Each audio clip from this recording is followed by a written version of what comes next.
Good evening, ladies and gentlemen, distinguished guests. On behalf of Softlogic Stockbrokers, it is my pleasure to welcome you to the Investor Forum 2026. Now, as you know, for over a decade, Softlogic Stockbrokers has remained a key pillar of Sri Lanka's capital markets, strengthening investor access, driving digital transformation, and fostering informed participation across Colombo Stock Exchange. And this evening's forum brings together global economic insight, local corporate leadership, and disciplined market thinking at a time when clarity and confidence are essential. And of course, might I remind you that during the Q&A session, you may scan the QR code that is on screen so that you have ample time to send in your queries, your questions, and clarifications directly to our esteemed panel. And to officially welcome you today, it is my privilege to welcome Mr. Dihan Dadigama, Director, Chief Executive Officer of Softlogic Stockbrokers Private Limited. A round of applause. Dihan, join us on podium, please.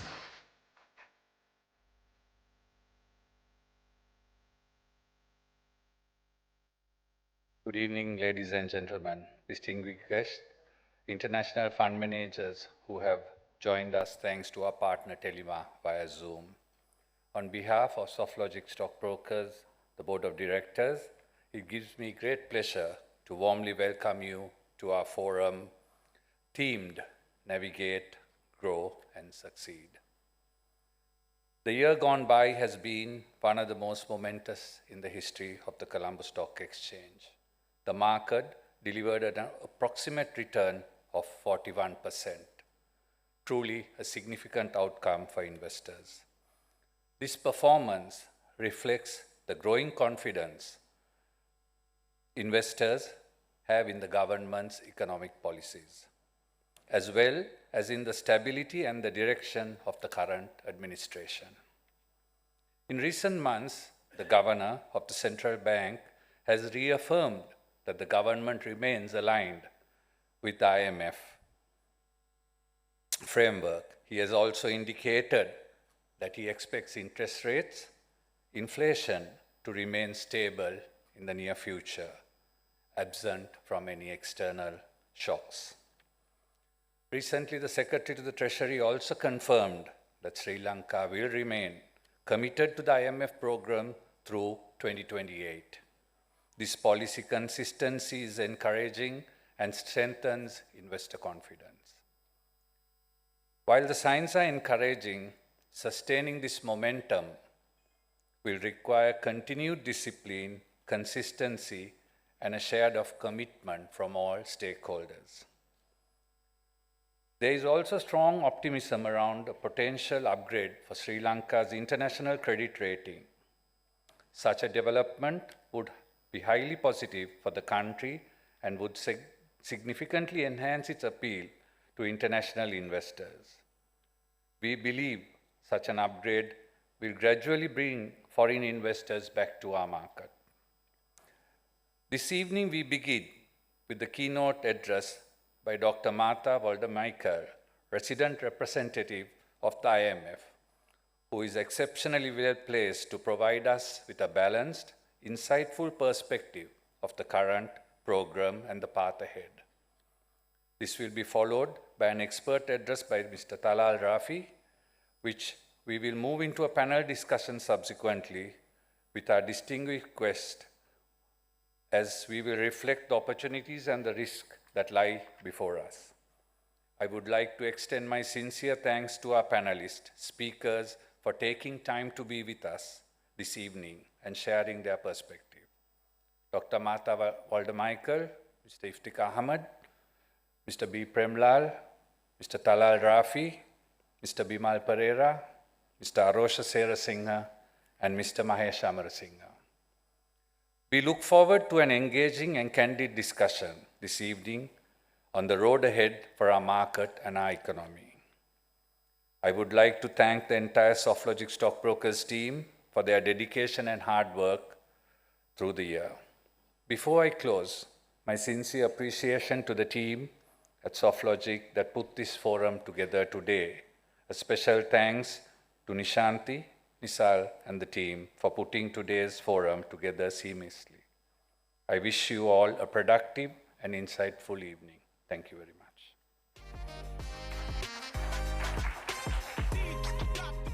Ladies and gentlemen, thank you very much to Mr. Rehan Dadigama for your kind remarks. As Rehan mentioned, our keynote address today is by, of course, the resident representative of the International Monetary Fund in Sri Lanka, who plays a crucial role at a very pivotal time for the country's economic recovery journey. She plays a pivotal and a crucial role in guiding the macroeconomic stability, fiscal reform, and long-term structural transformation. Ladies and gentlemen, please, with a round of applause, welcome to the stage Dr. Martha Tesfaye Waldemichael from the IMF.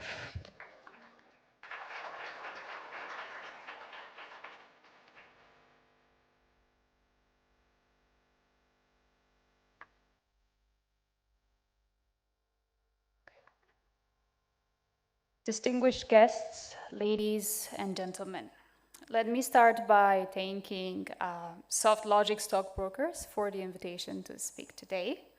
It is a privilege to address you all today because we are at an important juncture in Sri Lanka's economic journey. I also want to acknowledge the significance of this moment. As you may know, just last week, our IMF Managing Director, Kristalina Georgieva, concluded her very first official visit to Sri Lanka. She came to witness the country's progress firsthand, to stand in solidarity with communities still recovering from Cyclone Ditwa, and to reaffirm the IMF's commitment to support Sri Lanka as the country undertakes recovery and reconstruction efforts. So let me start by talking a bit about Sri Lanka's economic journey, which is quite striking. So since independence, the country's economic growth trajectory has not been a smooth upward slope, right? It has been a series of recoveries interrupted by shocks, both domestic and external. A civil conflict that lasted almost 3 decades weighed heavily on investment and social cohesion. The 2004 Indian Ocean tsunami claimed tens of thousands of lives and caused extensive economic losses. And then the Easter Sunday terrorist attacks of 2019 devastated tourism and consumer confidence. The pandemic then brought the global economy to its knees, and Sri Lanka, unfortunately, was no exception. Yet, none of these events fully prepared the country for what came in 2022. A combination of policy mistakes and shocks, external shocks, culminated in Sri Lanka's worst economic crisis since independence. Inflation surged to almost 70%. International reserves were depleted. The country defaulted on its external debt, and millions of families saw their living standards fall sharply. And then, in late November 2025, as the economy was beginning to breathe again, Cyclone Ditwa struck. It was among the most destructive natural disasters in Sri Lanka's recent history, causing severe flooding and landslides in a matter of days. Over 600 people lost their lives, more than 200,000 were displaced, and some 2.3 million people were directly affected across all districts on the island. The cyclone also destroyed critical infrastructure and devastated livelihoods. This is a stark reminder of Sri Lanka's really fragile recovery. So after the economic crisis hit, Sri Lanka turned to the IMF to seek financial assistance and policy advice in order to chart a path back to stability.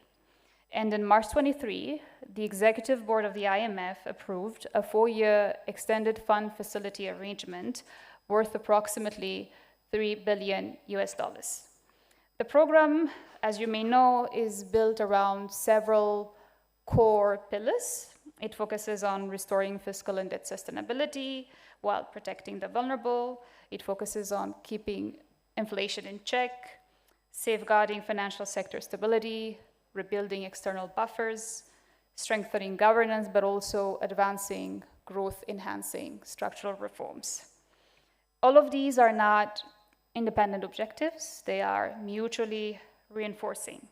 For instance, you cannot have durable growth without any fiscal credibility. Similarly, you cannot have social acceptance of reforms without protecting those who can least afford to bear its costs.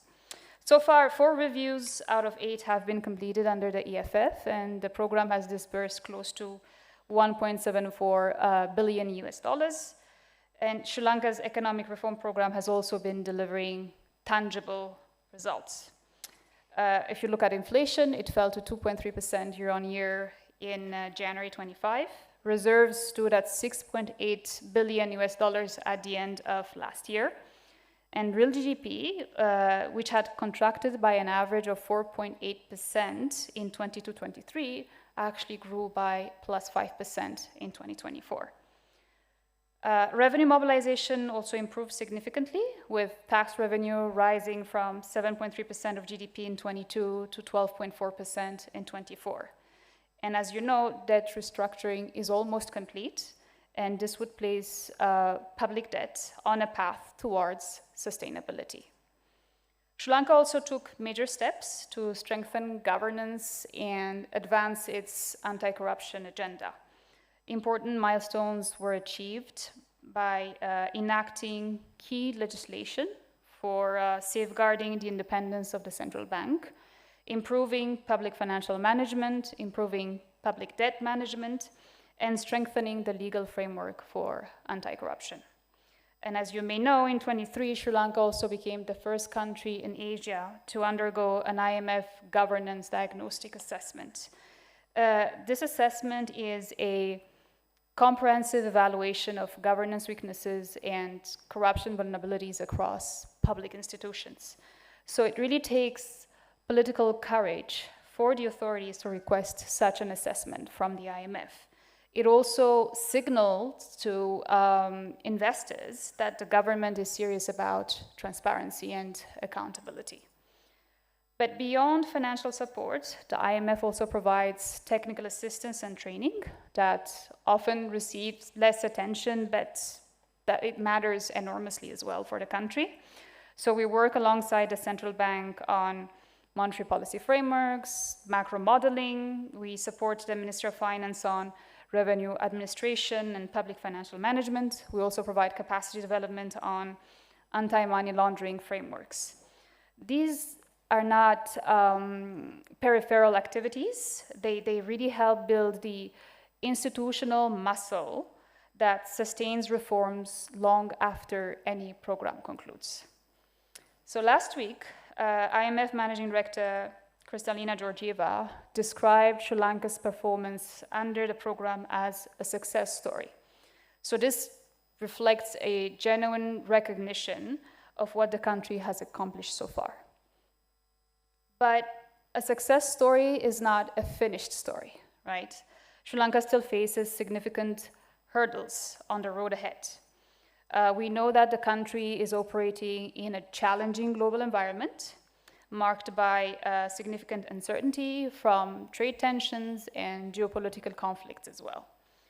Economic fragmentation is creating risks for small, open economies like Sri Lanka that depend on access to global markets, and this leaves key export sectors such as garment exposed to disruption. And as Cyclone Ditwa recently showed, Sri Lanka is also vulnerable to natural disasters. While the occurrence of external shocks is beyond the control of the government, their impact can be mitigated by strengthening the resilience of the economy. Sri Lanka can build resilience to climate shocks by developing early warning systems, disaster-resilient infrastructure, climate-smart agriculture, and better land use planning. And resilience to economic shocks, as our managing director stressed during her visit last week, comes from keeping one's house in order. And what does that mean? It means rebuilding fiscal and external buffers to make sure that the country has the policy space it needs to respond to shocks when they happen. The cyclone itself illustrated this point. When DEET was struck, the government was able to respond quickly by deploying emergency disaster relief. And this was supported by the strong fiscal performance in 2024 and 2025. So this is really what buffers buy you. Buffers buy the ability to absorb shocks swiftly without abandoning the reform path. And countries that face a crisis with strong reserves, sufficient fiscal space, and credible policy frameworks are on a better footing to recover faster and more inclusively than those that do not. This is why the key message here, staying the course on reforms, is so important. Sri Lanka's recovery is still fragile, so sustaining the reform momentum will put Sri Lanka on a firmer footing to weather any future shock and also to achieve strong, durable, and inclusive growth. In this context, it is really important for Sri Lanka to safeguard the hard-won macroeconomic stability by sustaining efforts to raise domestic revenue in a way that is fair, transparent, and efficient. It is also important to preserve cost recovery energy pricing to minimize fiscal risks to the budget, promote sound debt management practices to avoid debt building up again, and also accumulating international reserves to restore market confidence. Sri Lanka should also safeguard financial stability and stay committed to price stability by refraining from monetary financing and upholding central bank independence. At the same time, corruption vulnerabilities need to be tackled. And this is to prevent revenue leakages and also create a conducive business climate. Tax incentives should be granted in limited, well-defined cases based on transparent and rule-based frameworks. Throughout all of this, protecting the poor, protecting the vulnerable is a prerequisite for reforms to be socially acceptable and politically sustainable. It is crucial for the government to sustain social protection reforms to shield vulnerable households from the impact of shocks and policy adjustments. Programs like Aswesuma, for instance, should be adequately targeted, adequately funded. And this will ensure that the benefits of these reforms reach all Sri Lankans. This imperative has grown more urgent in the wake of the cyclone, which has put 10% of the population at risk of falling below the poverty line. While safeguarding macro stability is necessary, it's not sufficient. The task ahead is really to move from stabilization to transformation. So what does this transformation look like in practice? Transformation means pressing ahead on trade liberalization, reducing tariff barriers, streamlining customs procedures, integrating more deeply into regional and global supply chains, including through trade agreements, so that Sri Lankan firms can access the markets and inputs they need to grow and to compete. Transformation also means accelerating digitalization in tax administration, in public services, in the financial sector, and across the economy in order to improve efficiency, to reduce corruption vulnerabilities, and also to open new avenues for innovation. Transformation also means labor market reforms that increase flexibility, productivity, and expand female labor force participation, which remains far below its potential and represents one of the most significant untapped drivers of growth in this economy. Transformation means also investing in infrastructure connectivity across the island. It means building on Sri Lanka's extraordinary natural advantages as a tourism destination by investing in quality, sustainability, and also regional connectivity.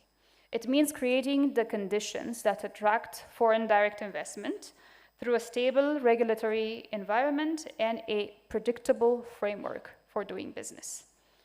Staying the course on this agenda matters significantly for investor confidence. When a government demonstrates policy continuity, when it meets program targets, when it completes reviews, when it does what it says it would do, it builds something that cannot be manufactured overnight. It builds track record. And track record is the foundation on which investors make decisions.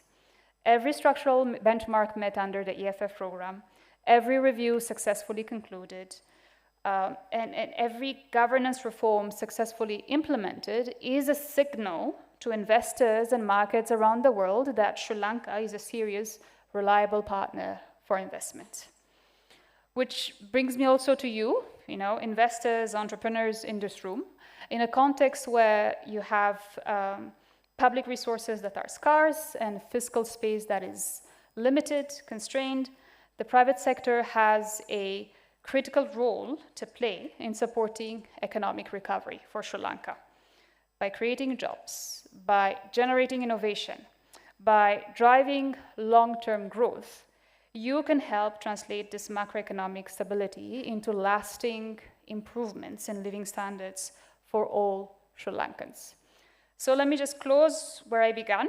Sri Lanka has demonstrated remarkable recovery from the crisis thanks to bold reforms and the sacrifices and commitments of the Sri Lankan people. Even in the aftermath of Ditwa, we see something that gives genuine confidence, really a government that responded swiftly to the shock, an international community that mobilized very quickly, and people that, in the words of our managing director, come together and think about the future, even in the most painful moments. The path ahead requires continued discipline, continued reform, continued engagement between the government and the private sector, continued solidarity between Sri Lanka and its international partners. And it also requires that the benefits of growth reach every corner of the country. The IMF remains a steadfast partner in this journey, and we are committed to helping Sri Lanka turn the recovery into a lasting prosperity. Thank you for your attention.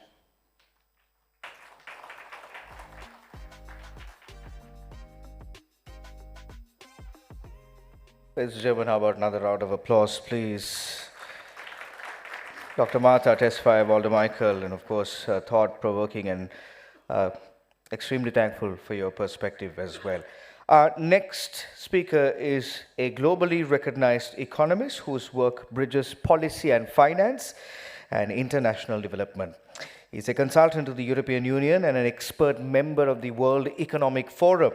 He has previously served as director of Ernst & Young and consulted for an Asian Development Bank and was, of course, part of Deloitte's Global Economists Network. He has also served on the board of Sri Lanka's state foreign policy think tank, and its research and analysis have been published by the World Bank, International Monetary Fund, Asian Development Bank, World Economic Forum, Chatham House, London, Johns Hopkins University, and the London School of Economics. He has been quoted by global publications, including Forbes, Fortune, and The Economist. Ladies and gentlemen, please join me in welcoming to the podium Mr. Talal Rafi.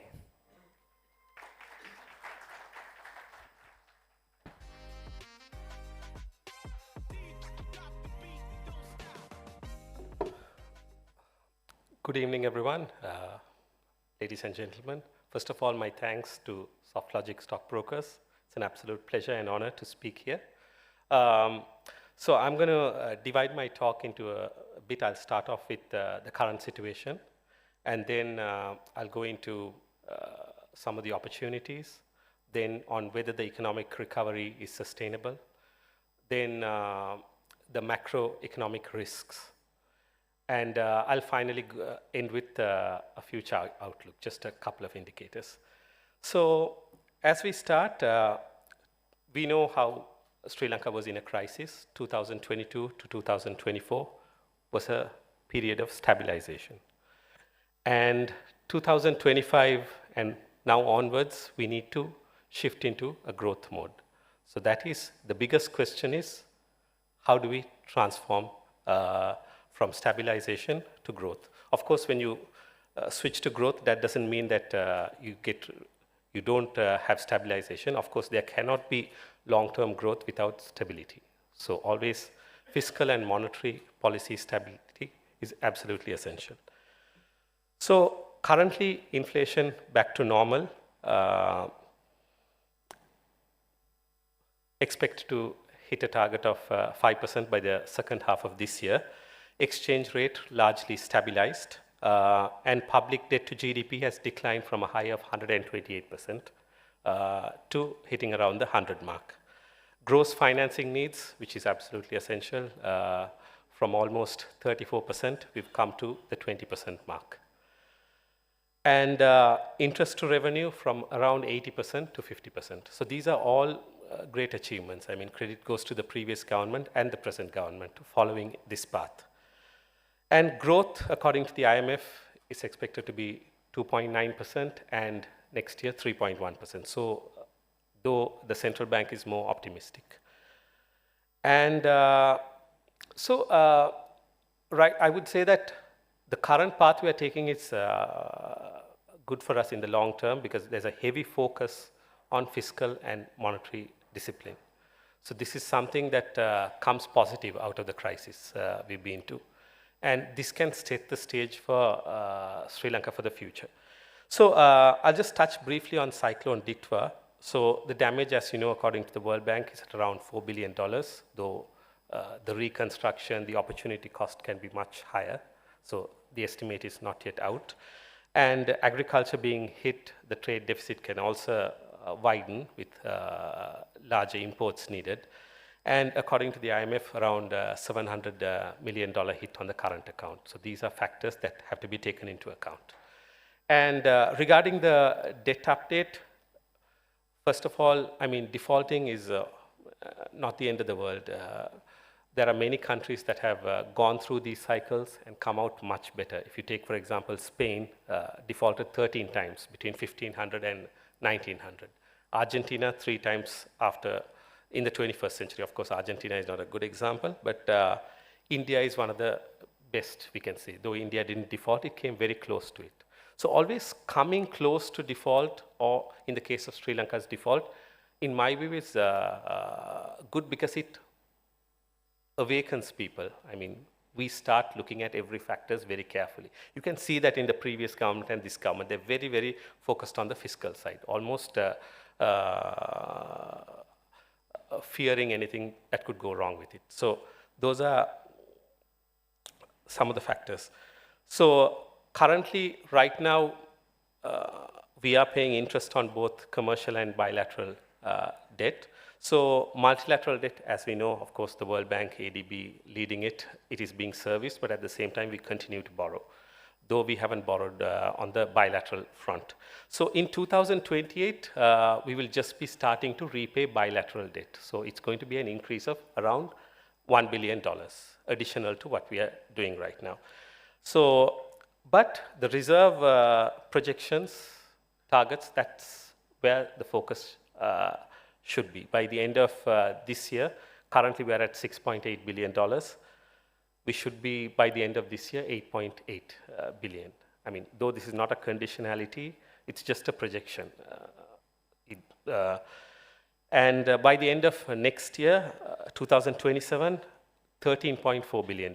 So between January and December of 2027, we need to increase reserves by $4.7 billion. And 2028, $15.7 billion. So there is another increase needed of $2.3 billion. So these are critical questions. So, and if you see the latest report by the IMF, we are projected, and not a conditionality, projected to issue sovereign bonds of $1.5 billion in 2027 and 2028. So that is something that has to be taken into consideration with credit ratings and others. So coming on to the next stage, whether economic recovery, is it sustainable? I mean, I would say depending on three factors. The first, fiscal discipline. So revenue mobilization, that's always going to be a challenge. I mean, after next year, I don't know how much we could get out of vehicles. Tariffs that I would like to put it to. Domestic and external shocks. I mean, I'll touch on that later, but they can come in varying forms. Election cycles. So this is one of the risks that is placed by the IMF report itself. And then the second point is external sector stability. So export diversification, that is needed, dependent on these things. If you see credit ratings for developing and emerging markets, one of the critical factors is the economy is not diverse enough. So the fact that we need to diversify is essential. Tourism recovery, that is needed. Of course, we are having record numbers, but we need to sustain that. And the need for tradable sector growth. So when we speak about economic growth, I sometimes always say that the better way to look at it is how much is our tradable sector growing, because that's important. Between 2010 and 2015, our economy grew by a lot, but the growth was largely non-tradable sectors, while we were borrowing in foreign exchange. So herein lies the problem. So even when I was recently giving a speech in Nepal, and they were talking about borrowing at a larger scale, so I told them that whatever you're borrowing in foreign currency, make sure it has to be something that brings in foreign currency. So that is a critical factor. And the third thing, whether it's sustainable, is productivity and investment. So here, currently, recovery is largely consumption-based. So we have to move towards a growth of productivity increase, technology infusion, and infrastructure. So just to give an example, if you look at China, between the year 1980 and 2020, China showed, record-breaking growth, almost double digits. It's not, it'll always be a miracle how it happened for such a large country to grow. But if you see China's growth, almost half of that growth came from productivity increase. A large number of people moving from the agricultural sector to the industries, from the rural areas to the cities, and upskilling and other factors. So this is where we need to get the growth on. So coming on to opportunities. Currently, this is also a work that I'm doing for the EU. So opportunities, I always see renewable energy as number one for me.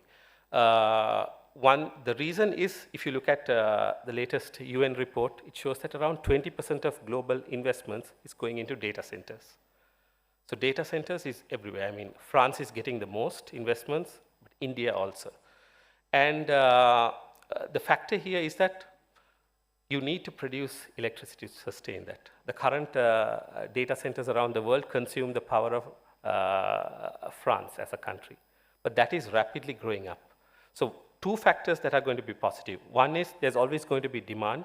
The other thing is electricity prices or energy prices will keep going up. So anyway, it's going to be a profitable thing. And of course, for us, with the potential we have, this is definitely the area.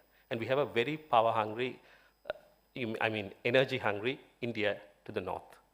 And as the former president said, Prime Minister Modi had told him, whatever energy you can send, we are ready to buy. So this is definitely a market where we need to go forward, and it can go forward as long as the correct policies are in place. Logistics and shipping, this is another key area, especially among the European investors, keen interest on these areas. We sit on one of the busiest shipping lines in the world. And we always talk of Dubai or Singapore, but even if you look at the example of Netherlands, they developed because of shipping and logistics. So this is another key area. Tourism, Sri Lanka has the brand. A bit more spending into capacity and infrastructure will help us a long way in this area. And just to touch on tourism, I mean, I've said this before, many people show the path towards growth, but growth doesn't necessarily have to come from industrializing. Countries such as Spain developed, they never industrialized really to a large extent. It's largely based on tourism. it sustains. It has the second largest amount of tourists coming in, Spain. And if you look at Maldives and other countries. So there are other ways to go through it. And the next is services, IT BPM sector. That is definitely an area. We have the human capital, and it needs little imports. And as far as whether we should go into manufacturing or services, I've always said this, services has a better this thing, because one, the reason is the global markets have changed. I mean, the growth model that economists talk about is Vietnam, China, or South Korea, Taiwan. But those stages of the world, I mean, it was different. When Japan and South Korea and others were developing, the US was there to support them because of the Cold War. And then in the 1980s, China and Vietnam got on the bandwagon with the globalization, which we largely missed out of. And Southeast Asian countries have got into that. So here again, right now, I don't know how far we can go into manufacturing because of the aging population. And as you know, we have a global climate where the country that bore the brunt of trade was the US. And now they have a president who is trying to roll that back. So unless with the US cutting down on its over $1 trillion deficit, many other countries would be cutting down. So that path comes down. And lastly, opportunity is integration with India. So that is always, I've said, South India is growing rapidly. I mean, it's going to be the southern states itself come to over $1 trillion. Even if you take the state of Tamil Nadu, by 2034, it's going to be $1 trillion economy. So therein lies a great opportunity for Sri Lanka. And coming on to the macro risks, as I mentioned before, fiscal slippage, that's the factor. Reform fatigue. So I can understand Sri Lanka because of the program, strict fiscal discipline. Businesses are finding it a little bit hard, but the reforms have to go through. I mean, fatigue always sets in. Social pressure, the ending of the IMF program by next year, that always makes governments a little bit less disciplined. External financing is the second area of risks.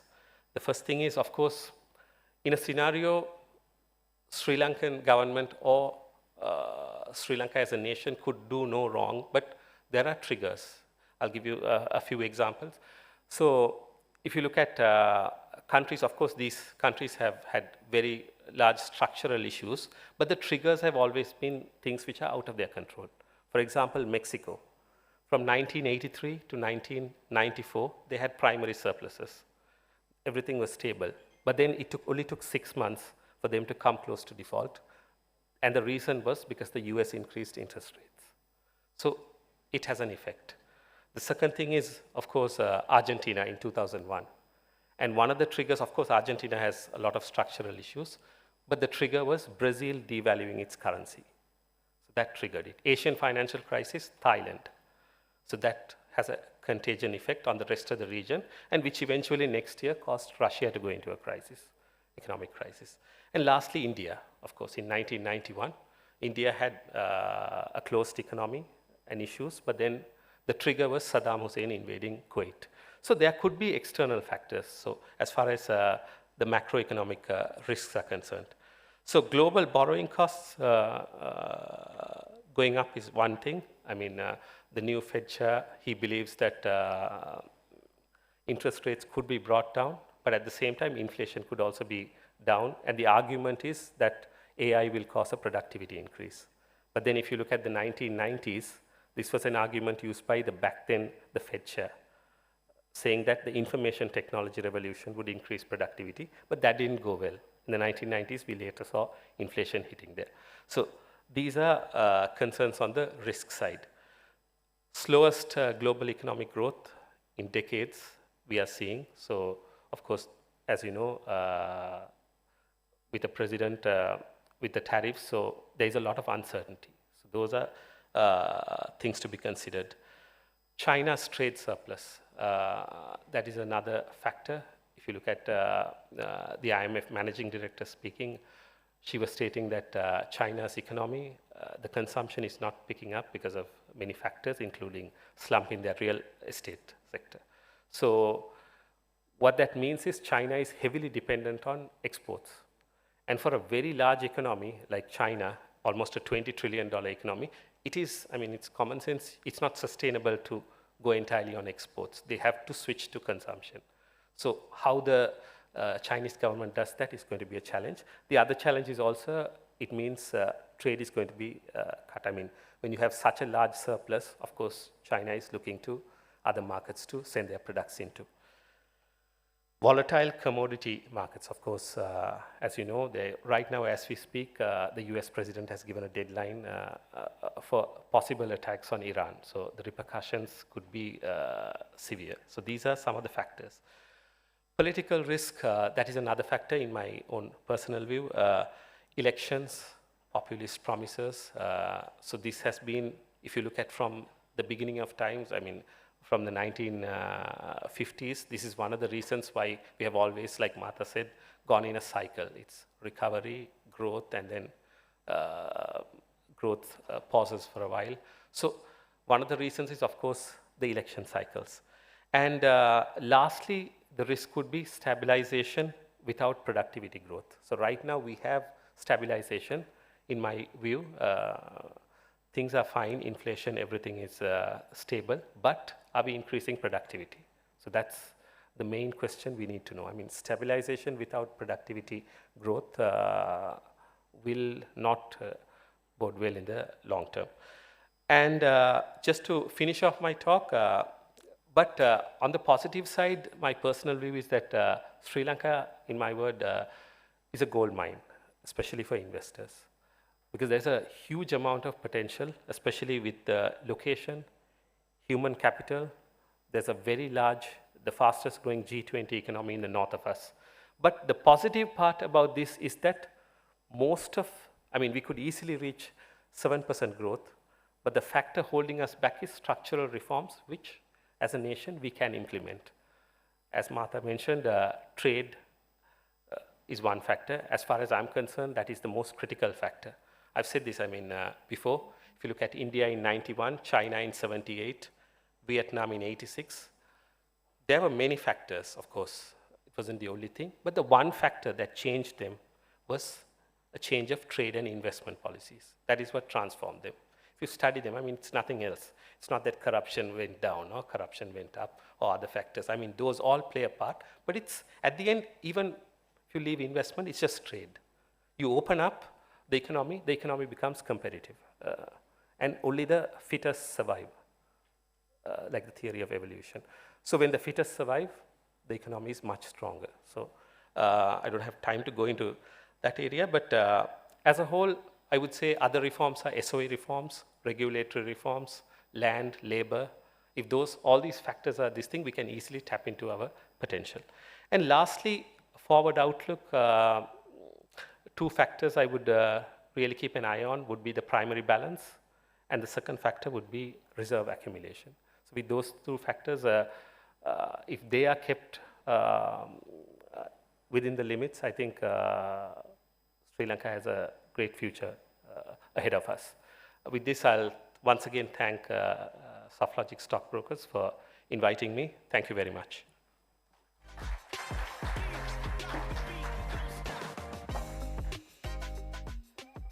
Ladies and gentlemen, please, another round of applause for Mr. Tala Rafi. Thank you for those deep insights in global regional economic outlook. Ladies and gentlemen, we move into the panel discussion, and might I remind you once again that there's a QR code on screen which you can scan and direct all of your queries, your clarifications to. So please scan it, and we'd like to hear your questions. May I introduce you to our panel, which is led by, of course, Mr. Tala Rafi, Mr. Bimal Pereira, Chief Growth Officer at National Bank, Mr. Aroshan Serasinghe, Group Chief Executive Officer, CIC Holdings PLC, Mr. Iftikhar Ahmed, Managing Director, Softlogic Life Insurance PLC, Mr. Premalal Brahmanage, Managing Director, Prime Lands Residencies, Mr. Mahesh Amarasiri, Chief Financial Officer, ACL cables. And of course, the session will be moderated by Mr. Renal Vikramaratne, who's Head of Strategy at Softlogic Stockbrokers. Ladies and gentlemen, may we have you on stage, our panel and our moderator, please. The round of applause. Good evening, gentlemen, and thank you for accepting our invitation to be a part of this panel today. So as we have heard, Sri Lanka is on the track of a recovery. And having seen a bit of that recovery, I'd like to pose a few questions to the panel that would see how multiple industries are performing in that light. So one of the questions that I'd like to begin with, which is something that we see quite often, is what is the role of the cyclone Ditpa that we've seen, and how much of an impact has it played on our economy? Talal, if I could maybe initially direct that towards you. You did mention that there are some estimates that we're still waiting on, but what are some of your thoughts on this matter? So regarding Cyclone Ditpa, I think the impact is there, definitely, as the IMF says, $700 million hit on the current account. And of course, some of the reserve targets have been revised. But overall, I think some sectors will profit, of course, the construction sector and others. And of course, the agricultural sector has taken a hit. So there is if you look at the recent report, about $300 million on the services side. So lost opportunities are there. So it's just going back in time, in my view. So as far as I'm concerned, I think rebuilding is one factor. With the $4 billion is a huge amount, but the opportunity cost is the greatest. So with a $700 million hit, that's almost 2 tranches of the IMF, so that will definitely have an impact. With the true extent of it, I would know once we have the overall estimate of the costs. Thank you, Mr. Talal. So actually, since he raised that up also as a particular industry, Mr. Sersingha, I'd like to direct the next question to you, which is, now there is a common conception that agriculture is one of the highly impacted areas when it comes to this. So far from what you all have seen, how has this impact really been? There is a conversation that there is about a 10% impact to some of the paddy industry. How have you seen the cyclone impacting the demand cycles for fertilizer and the industry overall? Thanks, Renal, and at the outset, I'd like to thank Softlogic Stockbrokers for having me in on the panel. Yeah, definitely, as I think Talal mentioned, there was an impact, but to be quite frank, what we anticipated in terms of the impact didn't thankfully play out in that sense. In the initial days, we thought it was going to be quite worse off than what it was, but thankfully it didn't happen. I mean, just to put into context, you mentioned paddy Maha season. I mean, we were in the middle of that. And that November 28th, 29th, actually, there was an application cycle. So the whole industry suffered with that. And once the seeds go in, it's a biological thing. So you can't overnight get more seeds. So although the government was giving certain grants and so on, most of the paddy farmers didn't really take it up. It was more the short rotation crops and the upcountry vegetable farmers who took that on board. But putting into context, I mean, paddy lands, if I remember right, about 125,000 hectares, partial as well as total damage. When you relate that to the Maha total crop of about 800 hectares, you're talking about 15%, 125,000 to about 750 to 800,000 in the total sense. But if you take some of the other field crops, about 11,000 hectares, and even maize, around 7,000 hectares were what was impacted. But I think the critical thing, in our view, was the agri-infrastructure, which got impacted. Again, it was localized, so not in a systemic sense, but still for all, that had a bearing. I mean, initially we thought East Coast was bad on the paddy side, but actually when data came out, it was more Girula, Minuangoda, Kalpitia, and some other areas in that northwestern belt. So whilst we are expecting a good sort of early yalla to take place, Key element would be now that harvesting is taking place, there's a short window where everyone needs to get on and do the infrastructure, the agri infrastructure, the rehabilitation of certain lands which have been affected. Those need to take place. Again, in that context, I think about 1,900 tanks, anicuts, and so on got impacted, but you're talking within 20,000 tanks and so on. So I think whilst there's damage, we are optimistic that barring any other climate, Black Swan event, I think we should have a good Yala. Thank you. That is indeed quite encouraging to hear. The next question down that line I'd like to pose to Mr. Bimal Perera as well. Now, when you're considering these impacts, has there been a significant or even a noticeable hit into banks when it comes to either the asset quality or credit risk because of this? Or is the overall recovery story what is actually driving growth and balance sheet numbers that you would see? Well, the impact, if you look at where the damage actually sits in the balance sheets of different parties, the biggest infrastructure damage, I think that lies in the government balance sheet. The rail, the roads, the irrigation infrastructure, and then of course you have the private dwelling, the individuals who lost their residential properties or significant damages there. And then you have the SMEs and some other maybe isolated large manufacturing facilities that got damaged.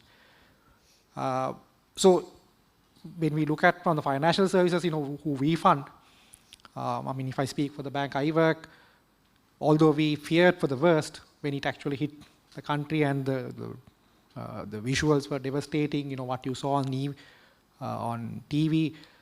But so far, if you look at the distress portfolio or the portfolio under distress, due to cyclone, it's about 1% of our loan book. If you look at the people who have actually requested for moratorium, that is even 50% of that distressed loan book. So purely looking at from the balance sheet and from the impairment point of view, I think we are seeing much less impact to the banking sector. Of course, you are seeing stress on some of the SMEs who are exposed to agriculture, seafood, shrimp industry. On the northwestern province, there is some concentration there. But largely, given where the impact actually, hit and whose balance sheet it got really impacted, we are seeing the financial service sector relatively, unaffected. I wouldn't say there is no impact, but compared to what we expected, when the cyclone initially hit us, I think it is much less than what we thought. Thank you, sir.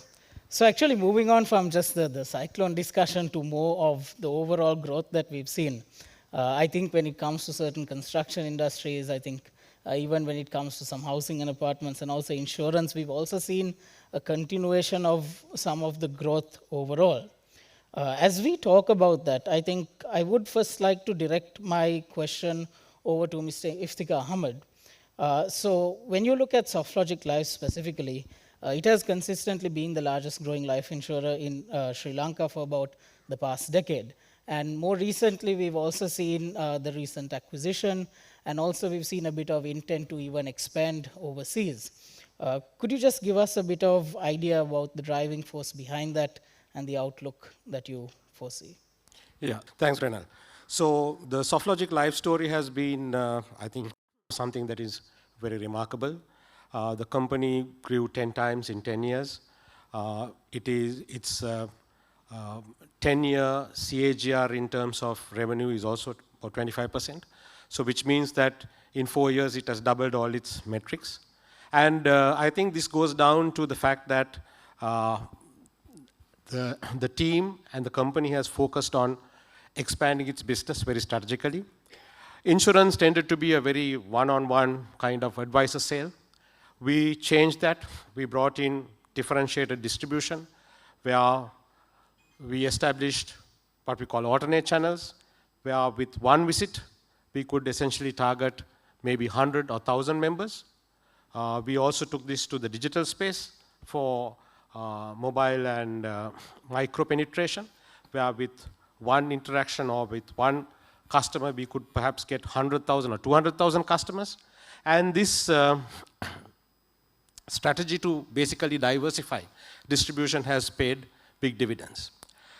Now, we've progressed steadily up the ladder. We are at about 18.5% market share, just 1% away from the top. And what this does is then it causes you to look at what's next. And because all the time organic growth by itself is something that you cannot achieve, we look for opportunities to expand by way of inorganic means. So Allianz is the world's largest, best insurance brand. They've been here for some time. They've not been able to get their strategy off the ground. So when that transaction came to us, we took it we were very happy to take it on, because it allowed us also to open a new channel of product and growth. And with all of this, when you're getting to the point that you feel that you're doing well in a market and you're getting to the top of the market, you obviously look at what's next. And from that perspective, we feel that the talent that Sri Lanka has, I think it got mentioned a couple of times here previously, this talent can be taken into regional markets and can be utilized for the benefit of Sri Lanka. I think if you look at, let's say, commercial bank, 30% of their bottom line comes from Bangladesh, right? So, and because we are in a country and in an economy which also has its own wobbles as we go along, right? So I think it pays to sometimes look at diversification to some extent. So I think that's basically what Softlogic Life has been about. Thank you, sir. So if I might move into another segment that I think very recently has taken the interest of many investors. Mr. Premalal, my question is directed to you, and that is, over the last few years, how has consumer behavior really changed? We've seen interest rates coming down, we've seen remittances recovering. How has the market been, and what is your outlook going forward? Yeah, especially last 3 years, the real estate market has been really good. I think it's simultaneous with the recovery of the economy as well, with the reduction of our interest rate, and also the diaspora, the remittances. With that, we see the real estate market is growing and expected to grow more. And we see especially some are driven domestic driven market as well as diaspora driven, and also the mortgage driven because of the interest rates are low. And the lifestyle, again driven, people are more going towards urbanization and also to gated community and condominium. So we see a remarkable growth in the real estate sector. And we see we can grow more and more. And as mentioned, Dr. Rafi, we can also look at India and other countries, and we can export real estate. We are doing at the moment, but we can do much more. Even we see foreigners buying from 10% to 14% increase during the last 2 years. And when we have the correct product, correct location, and the geography and the natural beauty, we are not doing it. Along with the tourism, we can couple with the tourism and tourism-related real estate, we can do. For example, we have launched in Nigambu, Jado, about 335 units. We sold everything. Then another one, Venice, about 480. We sold almost everything.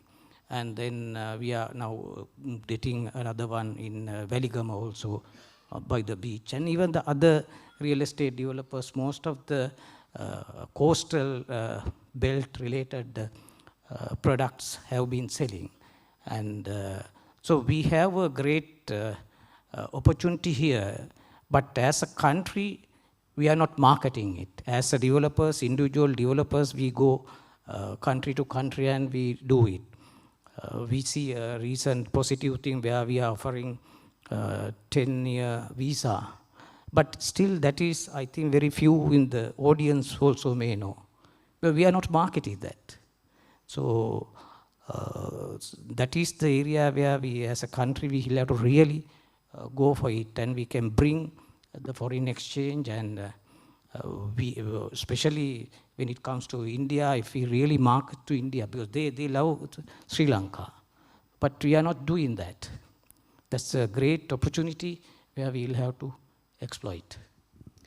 Thank you, sir, for those thoughts. And I think that leads me to a very natural question. If you're seeing real estate do well, if you're seeing construction also starting to do well, and I think that is a trend we've seen in this industry. I think, Mr. Mahesh, I think my next question is directed to you, and that is, with the recovery that we're seeing in construction, infrastructure, even the renewable energy investment, how do you view the medium to long-term outlook when it comes to the cable industry, and what segments do you think would drive growth? Yeah, thanks for the opportunity for me to take part in this particular conversation. And if I were to visualize the future of the cable industry, there will be a couple of factors that will be driving the demand for cables in the future. The first being, as he mentioned, the resumption of construction activities, both in commercial as well as in the residential space. That is driving the demand for more of a low to medium voltage cables. Secondly, we are also seeing a similar trend in industrial as well as manufacturing segments, where the capital expenditure, which was put on hold, now it's getting activated. So as a result of that, we see the capacity expansion taking place. So that also drives the medium voltage cable demand in the country. Thirdly, the renewable energy, which is a global as well as a local phenomenon, and Sri Lanka is targeting about 70% renewable energy target by 2030. So that particular factor drives the demand for specialized cables, especially when it comes to solar cables as well as for wind projects. And finally, to facilitate the demand or the supply that is stemming from the renewable energy sources, the utility service providers needs to upgrade the network. So that drives the demand for more medium to high voltage cables. So if you look at what I see in the future for next couple of years, the convergence of all these factors should be driving the different types of products for different market segments. Right. And actually, when you look at that, I think we're also in a very, very unique situation where there's also a lot of geopolitics that right now is coming to a very critical level. When you also factor in some of the key raw material costs when it comes to your industry, how do you think some of these might change or evolve over the next couple of years? And how would a business like yourselves or the industry as a whole look to deal with some of these fluctuations that we're seeing in global markets? So if you follow the raw material trends over the last couple of months, we have seen an increase in trend, especially, almost all the raw material categories, gold, silver, aluminum, as well as copper. We have seen it has been gradually increasing over the last couple of months, which is partly driven by the geopolitical tensions and which will continue to happen in the future. So this is an area that we closely monitor. So as an organization, we have taken multiple initiatives from our side, from the cost management side. We are fully vertically integrated. We have the ability to process copper, aluminum, as well as PVC internally. So that gives us a certain amount of comfort when it comes to the cost escalations. Secondly, also we have about 3 manufacturing units in the group. So we take the advantage of the supply chain efficiencies as well as the common infrastructure. And thirdly, we also make use of engineering efficiencies in our production facilities where we can optimize the raw material consumption, raw material usage. So there are a lot of initiatives that are working on in order to stabilize the cost side of the story. And when it comes to the revenue side, we are also quite specialized in the specialized cable segment. We are one of the market leaders in that particular area. So where we can charge a premium on that. So in that way, we'll be able to manage our margins in challenging circumstances, but it's an area that we are closely monitoring. Thank you, sir. So actually, sticking on to the topic of potential price changes in global markets, One of the major fluctuations that we had seen over the past few years is for fertilizer. We've seen the spike coming in. We are seeing Sri Lankan markets go from just 3,500 a bag to 40,000 plus levels, things settling down, the government moving out, so many changes taking place. In the middle of all of these things, how has the demand for the demand from the private sector actually expanded? Have they taken over that entire government portion like we initially expected, or how has the progress been? Yeah, just to put the context into fertilizer, you have to look at the different policy regimes. Right. In 2020, if you look at it, we had a subsidy scheme, and then you have the quotas. Then we had the organic fiasco. Then you have the demand and supply when it was opened up and all that.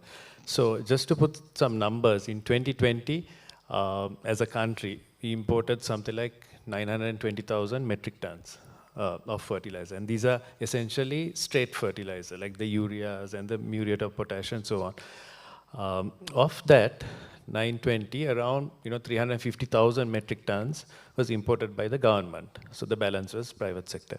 Fast forward to 2025, the market obviously has shrunk. It's about 600,000 metric tons, the total imports, of which government importation is about 50,000.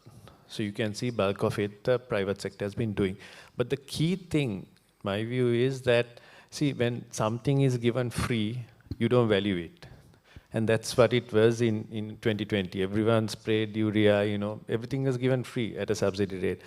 But now the farmers are more judicious. They are looking at good agriculture practices, agronomy.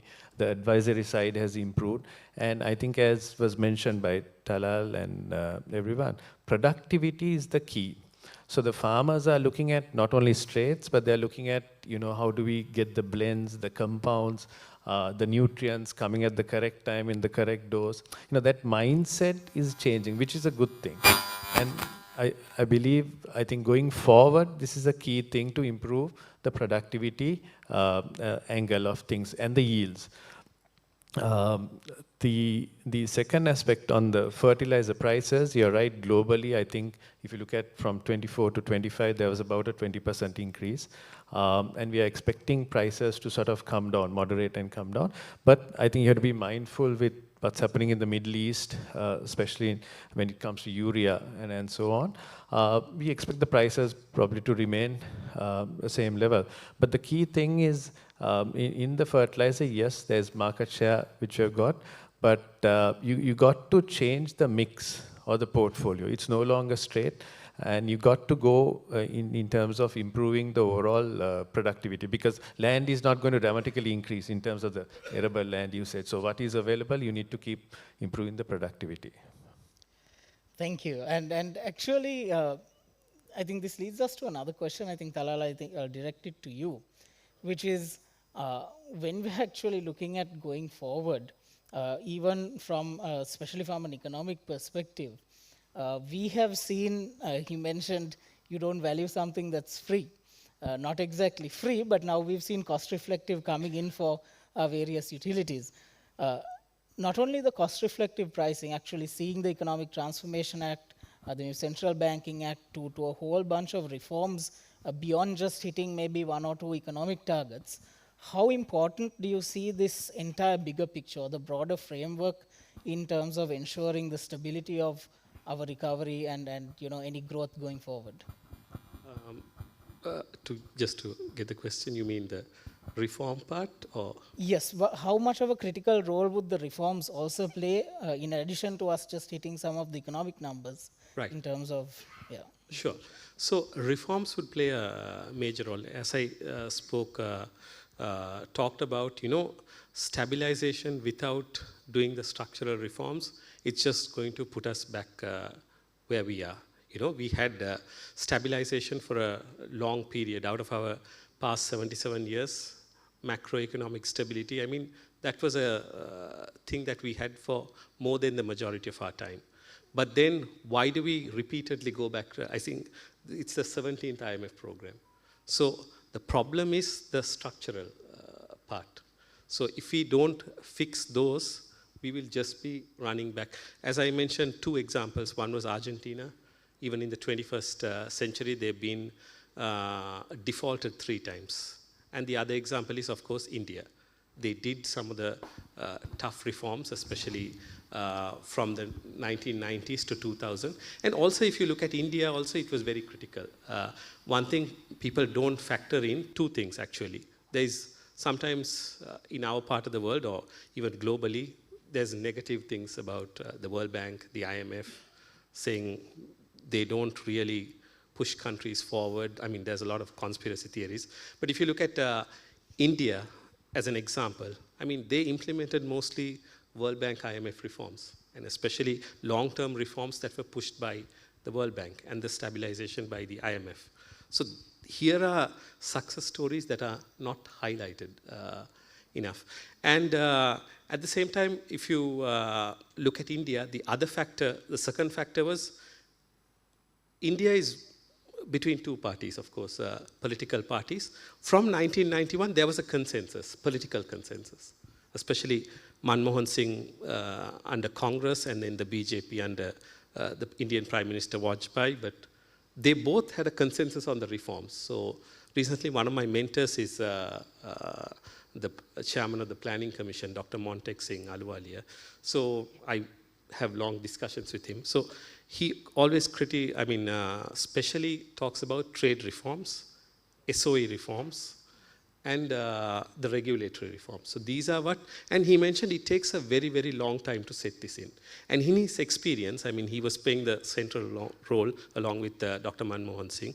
He mentioned that the point is that the reason why many countries don't do this transformation is because once the reforms are done now, the results usually come after 10 years. Look at India, like 91, they did the tough reforms thing. By 2000s, they were hitting almost 8 to 9% growth. So it kicks in later. But the problem is if we have a consensus on this, which I think is very positive on Sri Lanka's side. I mean, the government of Ranil Wickremesinghe is being continued by the government of President Dissanayake. So here again, I think Sri Lanka is getting it right on that front. So if we do this, of course, SOE reforms, trade reforms, the part I couldn't emphasize is trade reforms not only enable us to export better by reducing the cost, but it also, 2 factors. It makes the economic more competitive. When you allow imports, the sectors that are not productive are out. So this is the reason. I mean, 2 examples. One is India on this side, or the US would be the best example. I mean, lower tariffs, of course, before Trump. That transformed them into one of the most successful economies. And the other one is Argentina. I've written about this. In the early 1900s, Argentina was the 5th largest economy in the world. And it was a very, very successful economy. And what they did was import substitution. They wanted to substitute, not import much. Let's focus on everything. So the productive sector resources were taken and put it into, they were switched into unproductive sectors, so which led to that. The second thing is also trade reforms will enable us to reduce business costs. Look at us, like highest electricity costs, you see highest food prices in South Asia, vehicles, many other factors. So when you liberalize trade, of course, when the costs come, we become competitive on a long way. But of course, that's a longer discussion for another day. Thank you, Talal. So I think with this, I'd also like to remind the audience that we have the QR code that you could scan and put in your own questions as well. So feel free to drop those in, and we would be able to take on as many questions as time permits.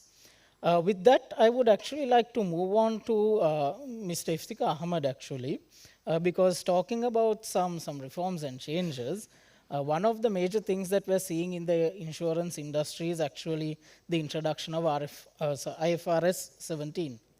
Now, especially when you're looking at the whole embedded value computation, how would the key metrics change for investors looking at the insurance industry, and how would Softlogic stack up compared to some of these? Right. So I think IFRS 17 is due to happen in 2026. It's actually been postponed now twice, 2 years. because the industry was not ready. So specifically talking about the whole life insurance sector, as we know, life insurance is a long-term business. You write a contract, it's 10, 15, 20 years. So it's very important the way that you actually account for that contract and the way that you maintain those policy obligations are absolutely key and very, very important. Now, when it comes to how Softlogic Life has handled it, we are very focused on what we call protection business. That means there has to be some event of risk that has happened, and as a result, we basically pay a claim. So that risk event mainly for us is health insurance. We have about 35% of the market, and the margins on protection business tend to be higher than, for example, investment business which insurance companies do. Now, what IFRS 17 will do is that it will bring out and highlight the actual margin that the insurance, especially the life insurance sector, makes. So what you will see is that in companies that have a product mix that is predominantly investment focused, the margins will be lower, and hopefully the protection business margins will be higher. So see, at the end of the day, because this is a long-term business, it is important to have margins that will continue over a period of time that are basically sustainable. So when we focus on business, we look at an ROE of, let's say, 30%. We have delivered 30% over the last 10 years, right? And so from that perspective, we think this IFRS or SLFRS accounting change coming in 2026 is a good thing, because it will highlight the value and the sustainability of the life insurance sector. Thank you, sir. And also looking at just life insurance in general in Sri Lanka, what product categories do you think would see the most potential going forward, given some of the income changes, demographic changes, whatnot in Sri Lanka? Right. So one thing that is coming on the way, I think Talal mentioned it as well, is that we have an aging population. So there is a silver tsunami on the way. In perhaps 10 years, 1 in every 4 people will be over the age of 60. With this, there's going to be the requirement for health protection, which we think will be substantial. So this is one thing that is absolutely on the way. It is not reversible, because as a population, as a country, it is something that we have to face. So from our product perspective and how we are focusing on for the future, we think health insurance is something that we want to provide basically for life. So we have to start at some point, but I think it's very imperative, and I think this is a requirement that society needs, where we should be able to cover someone's health insurance for his or her entire life. So I think that proposition is a major one. It is a proposition that we are very well positioned to actually take on, being at the top of that game. And there are various things that are happening around in the world. Technology is now very much evident, and things like AI are happening. So this will allow you also to forecast, to model, to underwrite, and to take on these risks in a much more meaningful manner, and hopefully in a much more safer manner as well. So these are some of the interesting things that are likely to play out in the whole life insurance protection space as the years roll by. Thank you, sir. I think that's a very good picture that you have painted in terms of not just the immediate year or two, but also the real long-term growth potential for that industry. And in fact, talking about that, Mr. Bima, I have a question to you, which is, now it's no secret you've seen private sector growing quite strong in the year 2025. Looking forward at 2026, what is the expectation of how private sector credit might grow? And how do you think HNB or the banking sector would be able to absorb that growth? Well, 2025 was one of the best I think in terms of the quantum of loans disbursed and the growth in balance sheets, I think it was the best year for the Sri Lankan banks. The industry would have grown over 2 trillion. When you see the numbers, you'll, from central bank, you'll realize, and the loan book of most banks would have grown over 20%. And this was a very broad-based growth. Why I say this is broad-based, because if you take the 3 key segments of our balance sheet, the wholesale large corporate segment to SME to retail, that composition hasn't changed over the last year, with this phenomenal growth that we saw. So it has been a pretty robust growth coming from all sectors. Many reasons. Of course, liquidity was high, interest rates were low, and if we take 2024 as more of a recovery year, where the demand was mostly from the large corporates for refinancing needs, 2025 was more growth oriented, and everyone started borrowing for expansion, and the retail demand was pretty strong. Of course, vehicle demand, vehicle imports helped on the retail side.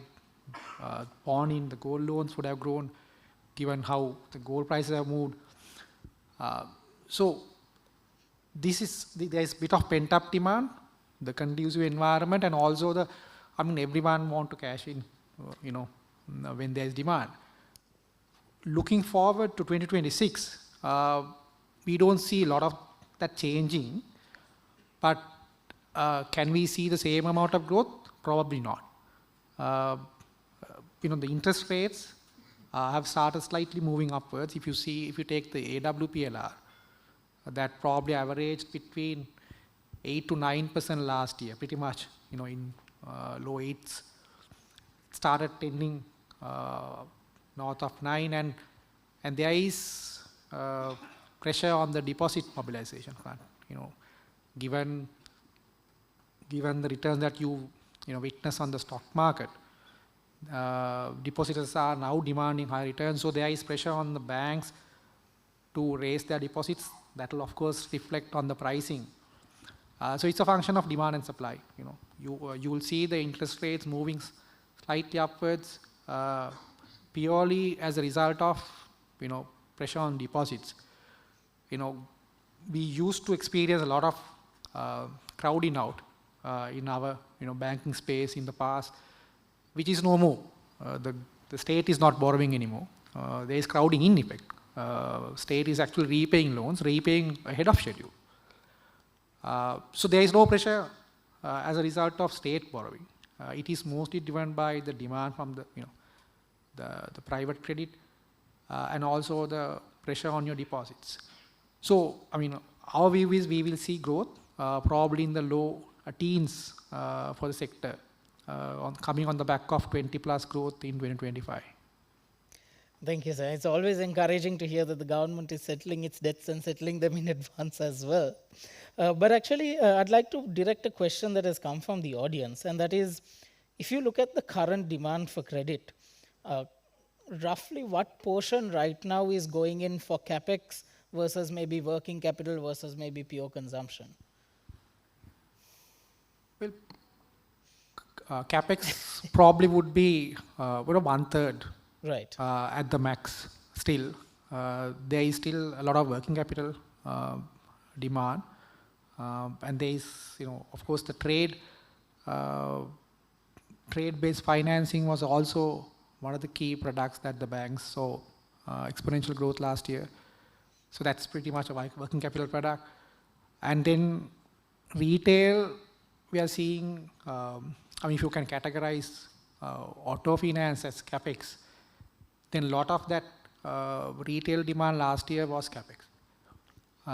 So you have leasing, and then of course the resumption in demand. We are seeing actually good growth for home loans now. I think something that the real estate sector, I think, has witnessed in terms of demand. And with all that demand, we are still actually financing about 15% of the apartment purchases. Right. So there is a lot of cash purchases happening.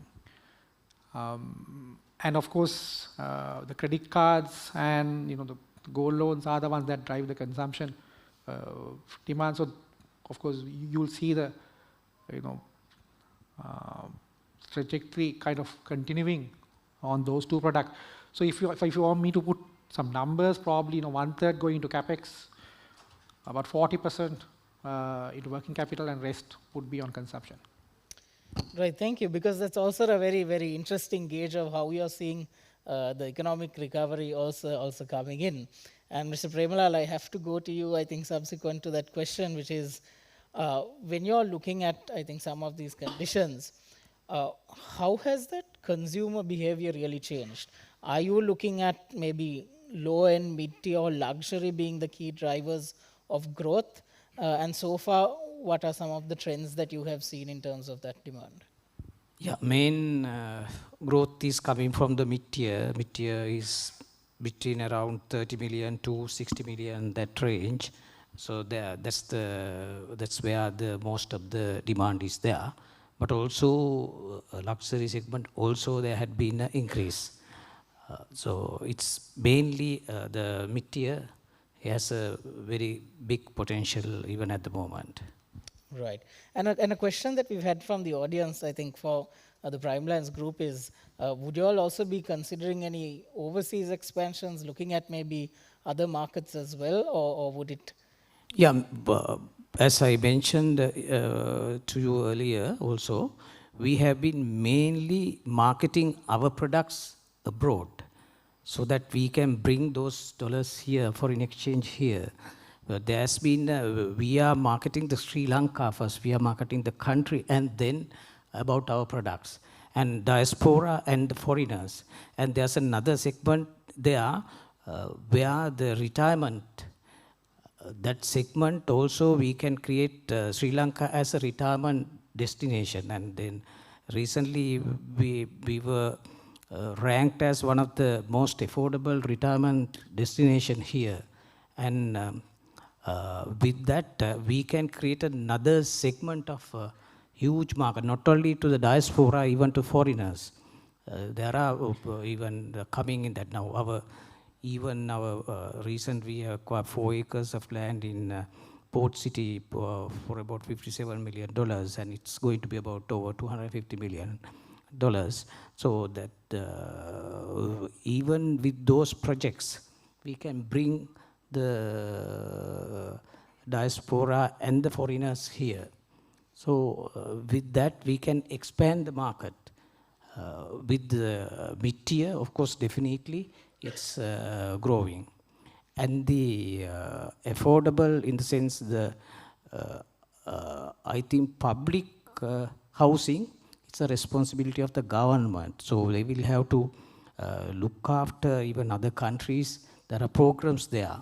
So because private sector cannot, with the cost structure, we can do. Now, when we sell an apartment, really, when we really analyze, about 35% of the revenue will go as a government, taxes and other things. Now, for example, if the government come out with some suggestions where no taxes, then 30 million apartment, we can give it at 60 million. 30 million apartment, we can give it at 20 million. 20 million apartment, we can give maybe around 14, 12 million, which can be affordable to other, the lower segment also. That aspect has to come from government so that the private sector can go in there and help in that sense. Thank you, sir. And actually, you touched on an important point that a couple of people in our audience also had picked up, and that is, when you're looking at this 4-acre project at Port City, could we get some kind of an idea of maybe how many apartments we're potentially looking at getting, or any indication of what the partnership or what that might have in store? Yeah, I'm not marketing here, but yeah, there may be around 400 to 500 apartments, because there's a 4-acre of land and we can go up to about 16 to 18 floors. And in order to make it affordable, we might reduce the ticket size so that even 2-bedder with 850 square feet, may be able to get something less. We are planning to give it at less than $400,000. So that's less than in Sri Lankan rupees 120, 110. So very competitive price. And for foreigners, maybe a different price, maybe less than what Sri Lankan price.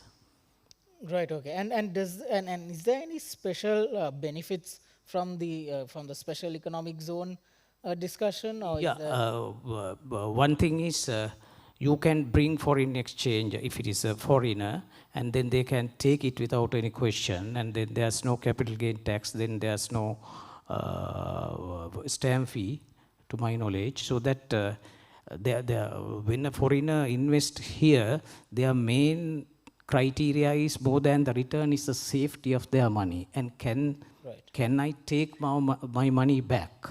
So that aspect has been looked after with the economy, that zone, and it's a planned city. So it's going to be the future. So all the developments, once it started, and after following us, I heard that another developer has gone there and bought it like that. So there had been a development now really, I think it's coming with the port city. And we can, with the port city, we can go out and market Sri Lankan real estate to the world. Thank you, sir. And Mr. Amarasiri, I'm sorry, I had quite a few questions coming on for you. Let's see what we can take from that.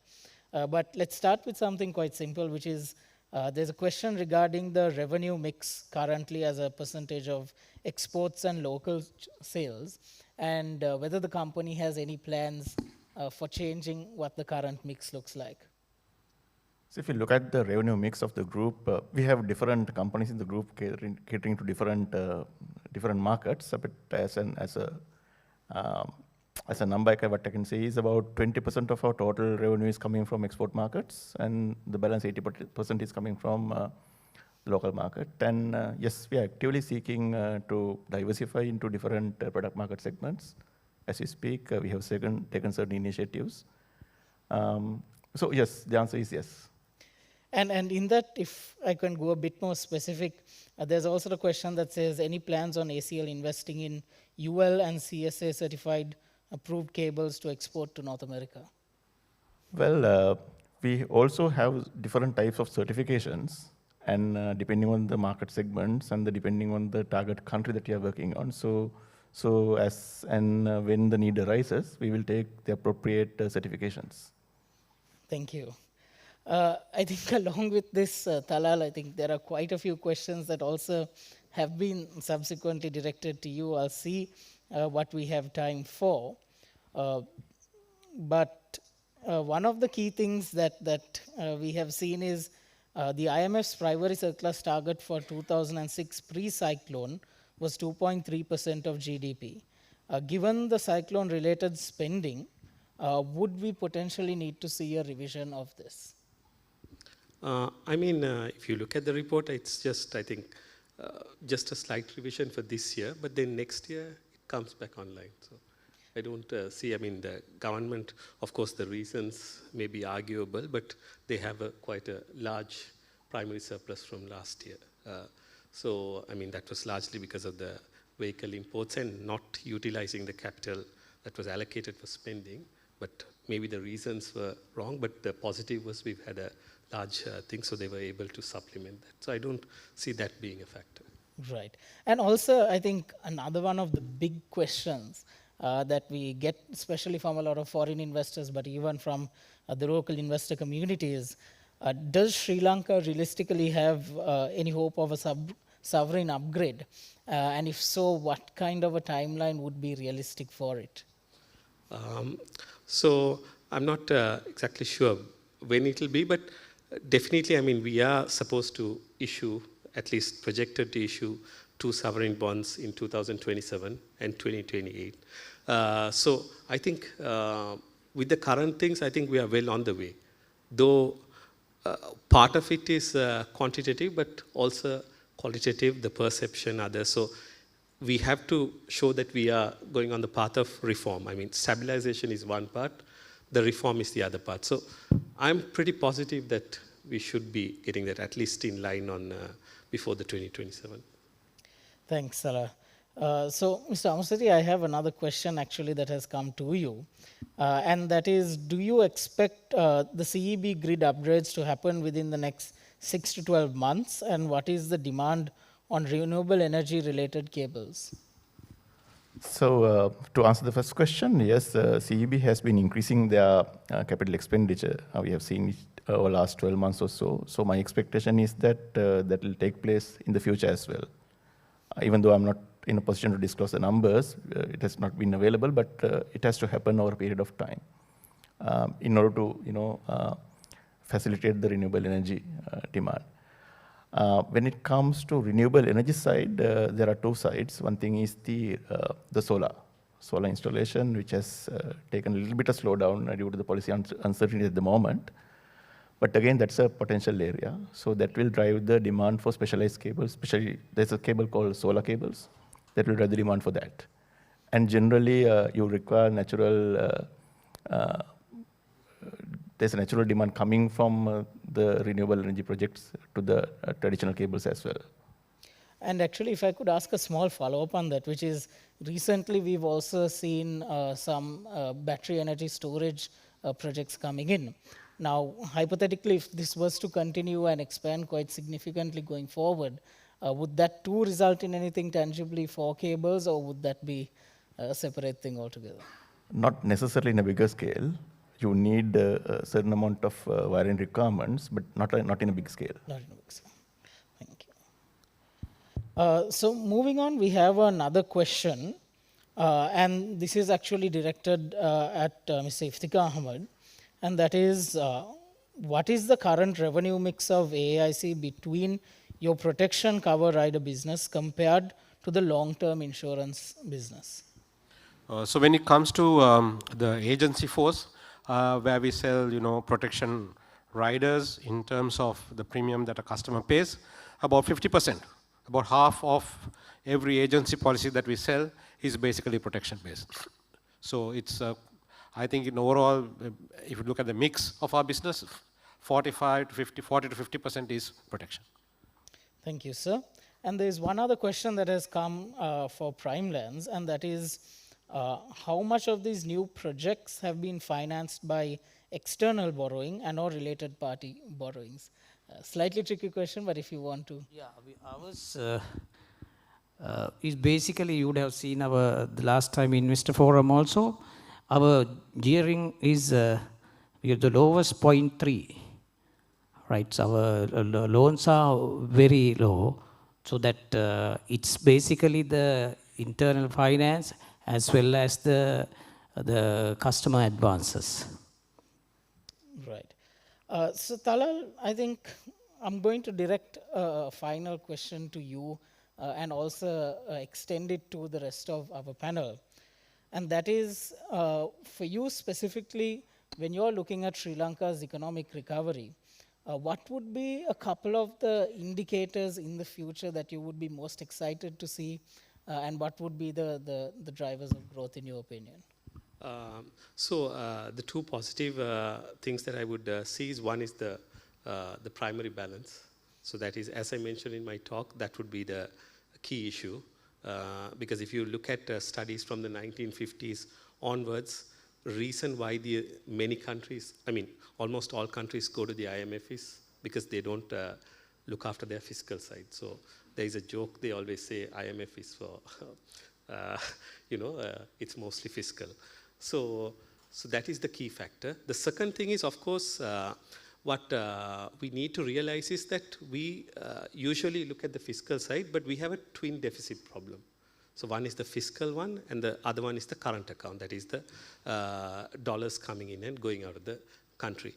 So that is a more critical issue, because if you look at internal, I mean, there are ways to go around it, laws, debt monetization, though that will be costly. But external one, I mean, that is the factor we need to work on. Of course, there are a number of factors that could influence it, like, for example, the Trump tariff, which we almost came close to with 44%, though it was reduced later. So in my view, of course, the fiscal one and the current account. So those are the two. And where do I see growth? I see it, if the reforms are done, I think we'll just be, if all the correct reforms are done, as I mentioned before, I think we could easily see 6 to 7% growth. I mean, there's a lot here, especially with India to the north of us, and us being a critical, I mean, one of the other factors which is not really seen or marketed is Sri Lanka is probably the only country in South Asia which has good relations with almost all of them. So there are conflicts, but here we can be a sort of we have an opportunity to be a Dubai or a Singapore. In that, if we get the things right, I mean, there are a large number of regulatory things to be done. If we do the things correctly, I don't see any hurdles. I think that sounds very positive. 6 to 7% growth is definitely something that I'm sure the entire audience and the country would very much welcome. And I think one thing that's very encouraging is also the consistency of that growth. Not just 1 year having a growth and then afterwards it meandering off, but a consistent period of, now we've seen almost 8 to 9 quarters where GDP has been around 5%, and hopefully if we could see it continuously moving in that direction, I think that in itself is quite positive. And so from now on, I think I'll run through all of the panelists, I think, in order of asking you all a version of that same question, which is, in your specific industries, what would you believe are the two biggest growth drivers over the coming period? Mr. Mahesh Amrasari, if I could start with you and move on down the line. Yeah, when it comes to cable industry, two biggest drivers could be the residential as well as commercial expansion. We have seen that happening, but now we are seeing it at an accelerated pace. And secondly, the demand of the renewables. So those are the two growth drivers for our industry. Thank you, sir. And if I could pose the same question to you, Mr. Premlal. Yeah, it's basically the strong demand that is coming from changing in the lifestyle, and the people want to come back. They want to come back as retirees, so they want. So that's a very strong thing, coupled with the other economic fundamentals we all have discussed with together with the political stability, and also the image of the country also very positive. So all that comes, and we are a very resilient country now. Just after 2 months of cyclone, we are having the World Cup in the country. So where are these things happening? So it's a very good sign, and we can come out. It shows that we can come out from any disaster. And of course, as she said, it's not a success story. It's a success story, but we will have to be a finished story that has to be done. Absolutely, sir. And Mr. Serasinghe, if I could direct that question to you as well. Yeah, thanks. From a group perspective, I think the growth drivers we are looking at is to enhance the export footprint. That's a key element, especially our flagship brand Samahan on the herbal healthcare, as well as the niche areas where we play in the low glycemic index rice, the health rice, where the glycemic index is below 50%. So we see these are like nuggets which we can really leverage on. Having said that, I think along with growth, I need to point out a few challenges as well. I think one of the key things, again, from a group perspective, is we have been fairly inward-looking, and we have been import-oriented. Being inward-looking, I think one of the key elements is the reforms on the regulatory aspects and all that. And that's key if we are to stay relevant vis-a-vis the region and the other countries. A quick example, we have a quarantine law, which is coming from the 1940s or 50s. Case in point, the best seeds are produced in Latin America. the continent of Latin America. And most of our neighboring countries get down these seeds. You know, we work with our principals, we look at that knowledge transfer, getting the best quality seeds for our farmers and the general population. But because of a law, because of some disease in the 1950s or something, we cannot import anything from Latin America, but the region is, you know, gaining on that. So it's not about over-regulation or something, but in terms of a functioning bureaucracy and staying relevant. How relevant are we in some of these things? Thank you. Thank you, sir. A very, very interesting point that was raised. Mr. Pereira, if I could direct that question to you as well. Well, I think I touched on this in my previous response. The growth, where we see the growth would be for the industry. If you take the three main segments of customers, the large corporates, of course, you know, we don't anticipate that segment to grow exponentially, purely because of the, you know, the limitations with the single borrower. You see more and more of them coming to capital markets and trying to raise their funds through, you know, either debt or equity. So it will be, the growth that we are anticipating will be mostly driven by the SMEs, and that has to be the case for us to continue this growth momentum and to sustain it over a long period of time.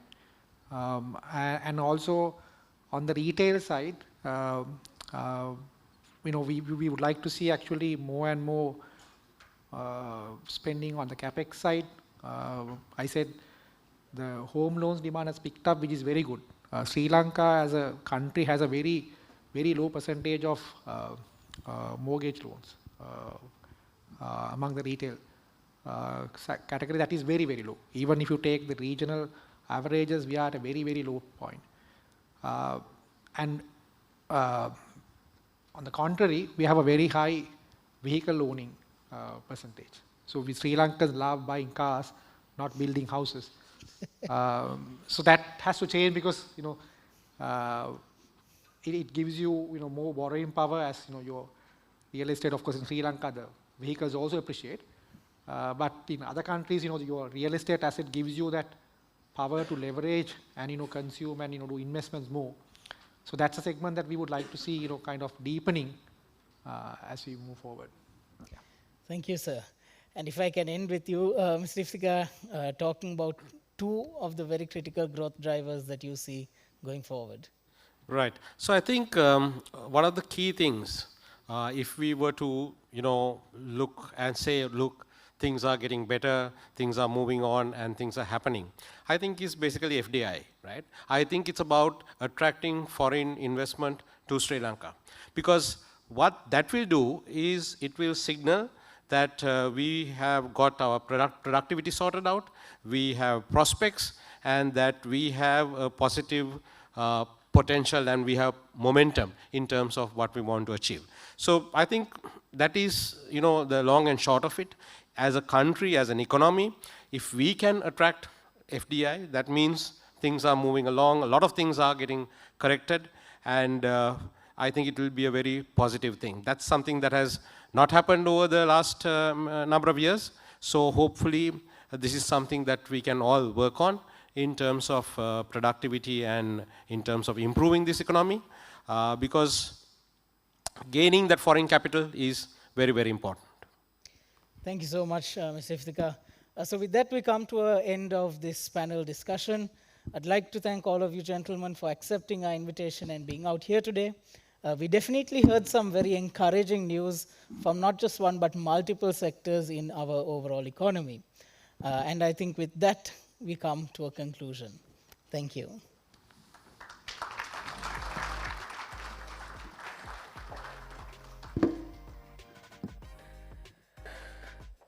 Thank you very much, ladies and gentlemen. That was a very insightful session, and of course, your questions and queries, I'm pretty sure they were answered as well. A big thank you to our panelists, Mr. Tala Rafi and Mr. Bimal Pereira, Mr. Aroshan Singha, Mr. Iftikhar Ahmed, Mr. Premalal Brahmanage, and Mr. Mahesh Amarasiri, all taking their valuable time to answer your questions and, of course, to give you better insights and better forecasts for the future. Now, we come to a very important part, the final part of our agenda for the evening, and we'd like to present tokens of appreciation to express our sincere appreciation to our esteemed speakers. And may I invite Mr. Dehan Dadigama to join us on stage. We'd like to cordially invite the following lady and gentlemen to join us on stage to receive their tokens of appreciation. Dr. Martha Tesfaye Michael from the IMF, the International Monetary Fund. Thank you so much for your contribution, and it's a special token of appreciation for you. As a round of applause, please.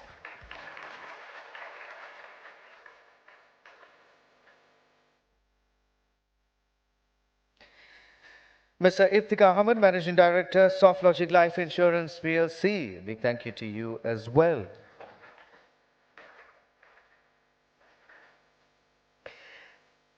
Mr. Talal Rafi.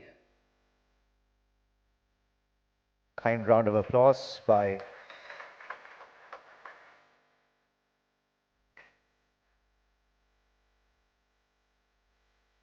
Mr. Premala Rahmanagi, Managing Director, Prime Lands Residencies.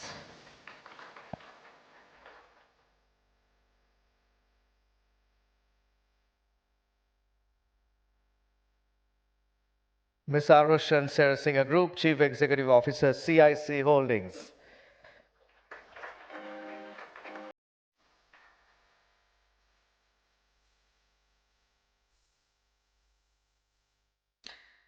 Mr. Bimal Pereira, Chief Growth Officer, Hatton National Bank. Thank you to you as well, sir.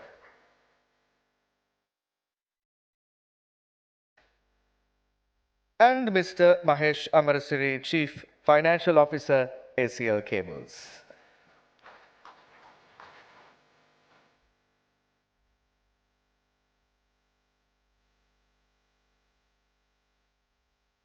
Big thank you to Mr. Dehan Dadigama, our CEO. Thank you very much, ladies and gentlemen. And of course, we hope that you gained expert insights and knowledge.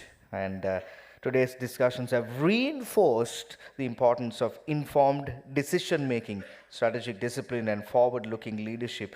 And on behalf of Softlogic Stockbrokers, thank you for being part of the Investor Forum 2026.